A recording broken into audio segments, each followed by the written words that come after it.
Hi everyone, welcome to my channel. I'm Kathy.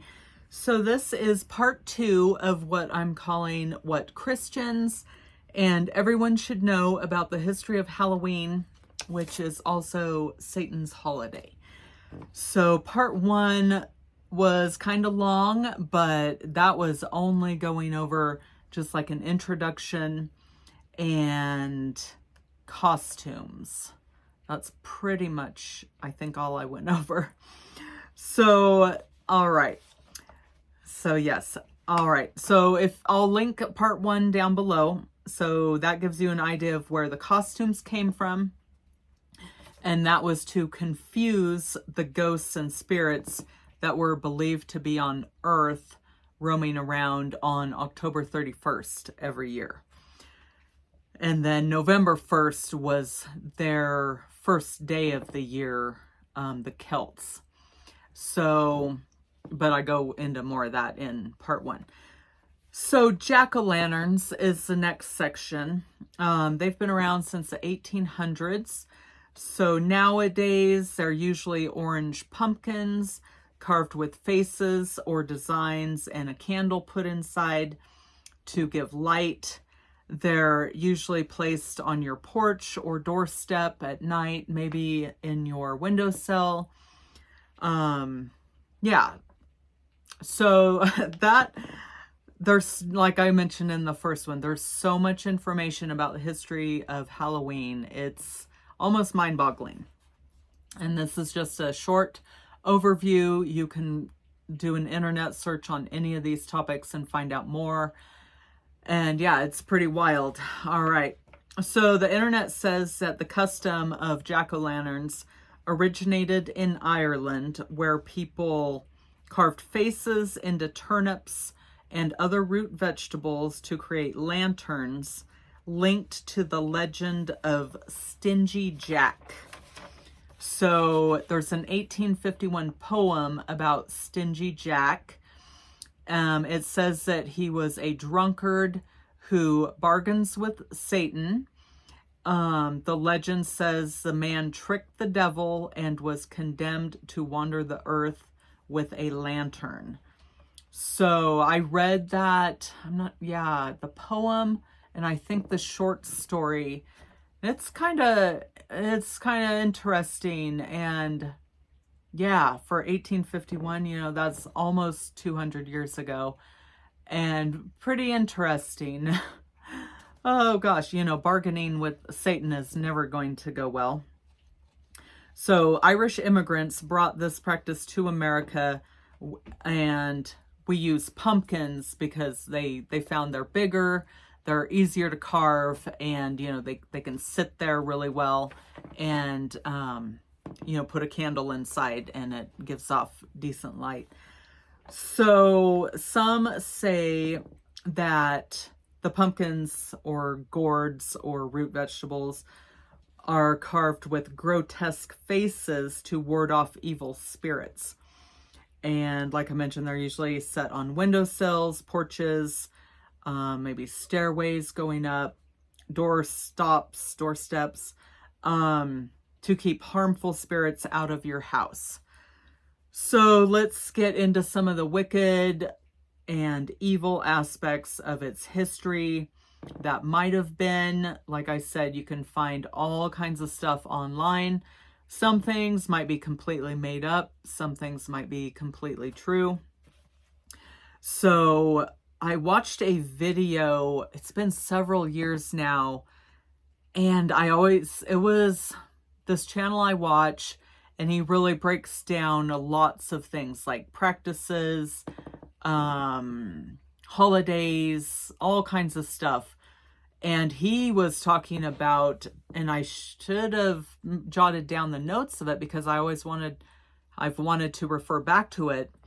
And he was talking about where they used actual heads of people and put them on the doorstep or outside the door to, yes, scare off spirits and ghosts, but also to scare off normal people who might be, oh, let's go play a prank on so-and-so, and then you walk up and see a head there, you would probably change your mind. But I have tried to find that video and that information. But let's get into more of this because I did find some other stuff.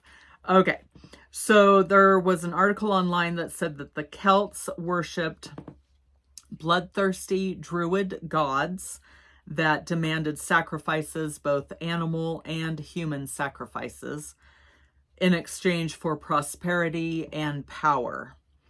So the article said that jack-o'-lanterns were wooden cages suspended from trees with prisoners inside and lit on fire and sacrificed. That's how they did their human sacrifice. Okay, so trick or treating origins. So like I was saying with jack-o'-lanterns, you can do more research, and that can, so now when I look at jack-o'-lanterns on someone's porch or just at the grocery store being sold, I think about, my gosh, is that true that where that came from, beheaded people? And hold on one second.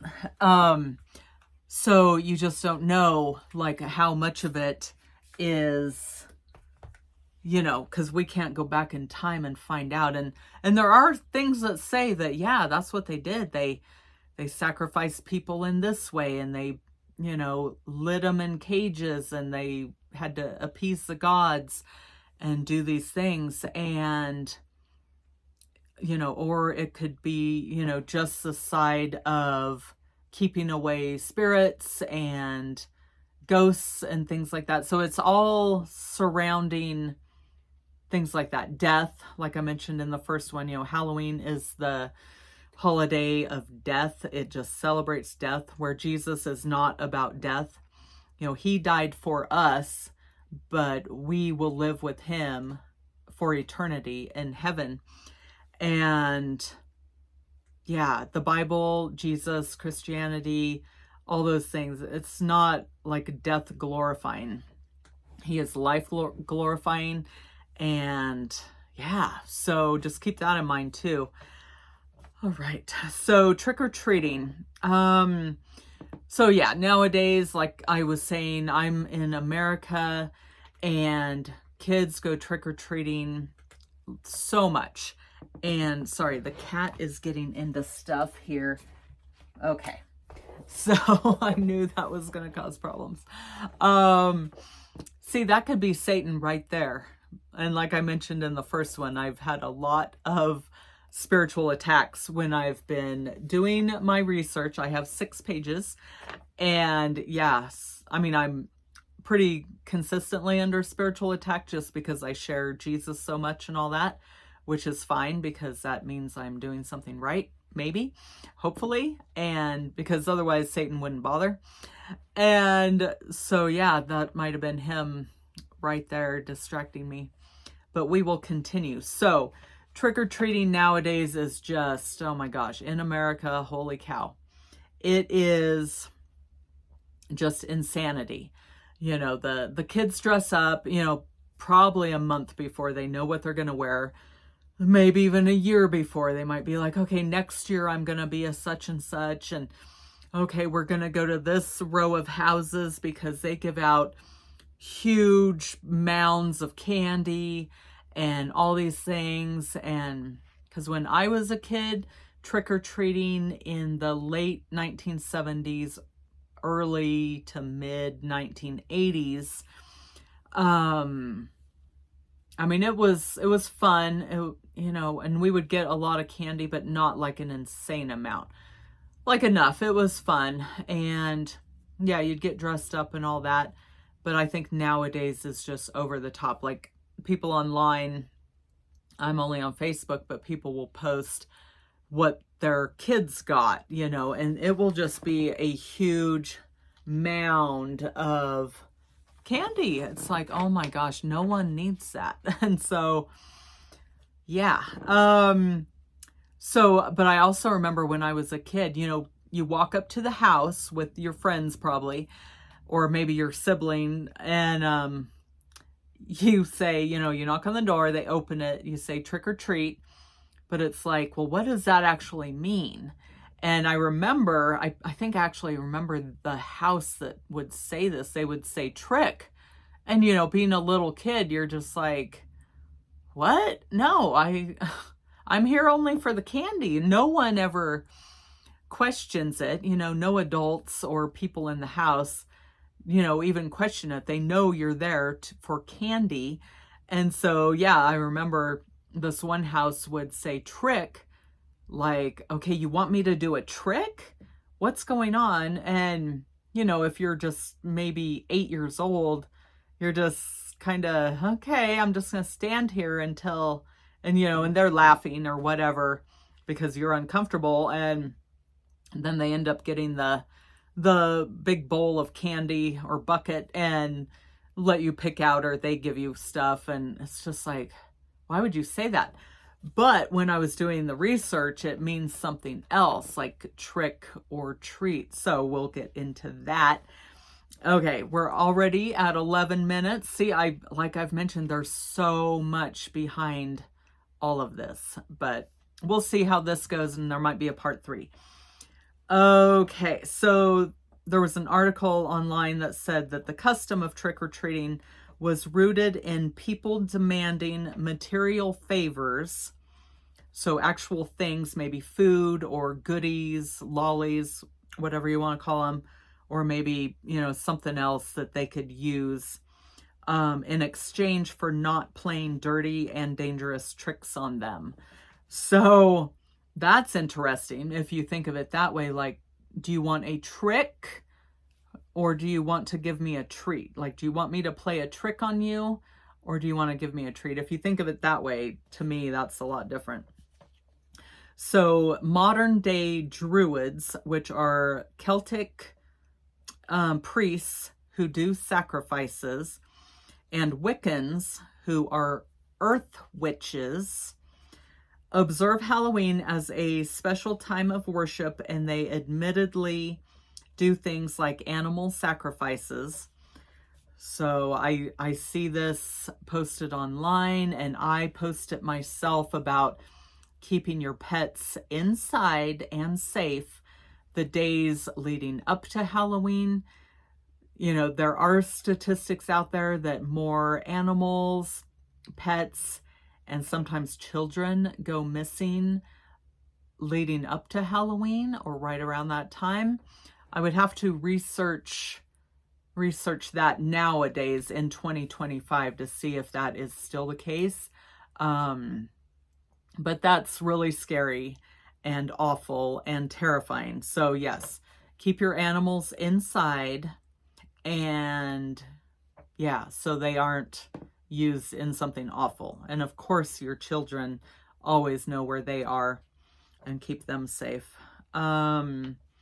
Okay, so these Wiccans, the Druids and the Wiccans, they have admitted to doing, like I said, the animal sacrifices, orgies, and attempted casting of malicious spells. So you might have heard several times during President Trump's first presidency and his presidency right now, that self-proclaimed witches are casting spells on him. So they admit this, and you will see it on the news and wherever. They will say, yeah, we're a group of 100 witches in whatever town they're in, or several towns all over the US or wherever, or all over the world. And they say, yeah, we got together on this such weekend, and all we did was cast spells on President Trump, on whoever, on whatever. And yeah, so they admit it. So, okay, so that's a little bit more. So Halloween, some say, is just a variant of the Old Testament Baal worship and sacrificing babies. And that can be a whole topic in itself. Okay, I think I'm going to stop this right here. And I do have more to do on part 3, but that one shouldn't be as long as the first two.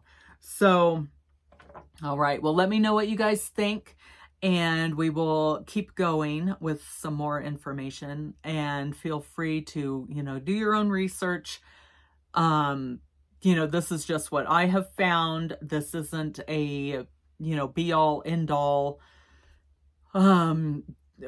discovery of all the history of Halloween or anything like that. So yeah, there's so much, but this is just some information about why, Christians and everyone should know where these traditions came from, the history of Halloween, how it really is Satan's holiday. It's the holiday of death. They worship, or I should say it celebrates death just through and through.